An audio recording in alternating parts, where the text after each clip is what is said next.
It's now time for Trivia Tracks with yours truly, Price Robertson. This episode of Trivia Tracks is brought to you by Washita Valley Respiratory Care, where you can breathe a little easier, and Beth Smith at Edward Jones. Edward Jones, making sense of investing, member SIPC.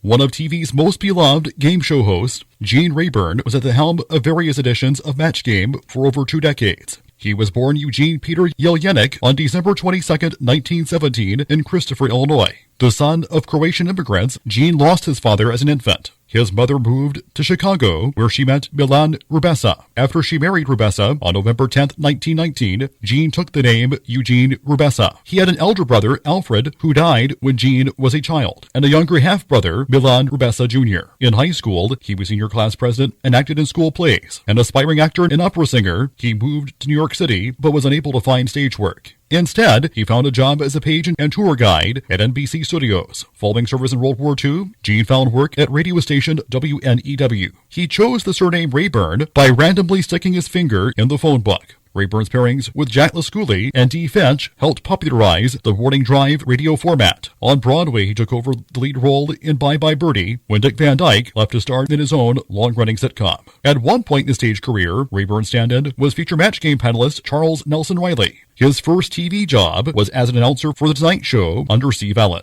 It was during this tenure that he began a long association with game show titans Mark Goodson and Bill Todman, appearing as a panelist on The Name's the Same and hosting other game shows such as Choose Up Sides, the summer replacement show Make the Connection, and the daytime version of Tic-Tac-Toe. In 1962, he was named host of Match Game. The original version, which aired on NBC, saw Rayburn read questions to 2 panels, each consisting of a celebrity and 2 audience members. Rayburn usually played it straight, though he would make jokes as the situation warranted. The show was canceled in 1969 to make room for Letters to Laugh At, the ill-fated game show spin-off of what was then TV's #1 show. In 1973, Goods and Todman, together with CBS, revived Match Game, this time taped in Los Angeles rather than New York. Rayburn returned as host, with a new format in which 2 contestants tried to match the responses of 6 celebrities. Writer Dick DeBartolo, a veteran of the original show, created funnier and often risque questions. Rayburn reveled in this freewheeling new approach, often bantering with the celebrities. From 1973 to 1977, Match Game was #1 among all daytime network game shows. For 3 of those years, it was the highest rated of all daytime shows. The daytime revival of Match Game ran until 1979 on CBS and another 3 years in first-run syndication. A concurrent nighttime version, Match Game PM, aired its syndication from 1975 to 1982. During Match Game's run, Gene Rayburn frequently appeared as a panelist and or contestant on other game shows like What's My Line, Card Sharks, and To Tell the Truth. In 1983, NBC revived it as part of the Match Game Hollywood Squares Hour. Rayburn hosted the Match Game and Super Match segments and sat on the panel for the Hollywood Squares segment, which was hosted by John Bowser Bauman. This show lasted 9 months on NBC, as Rayburn, by most accounts, was disappointed with how the show turned out.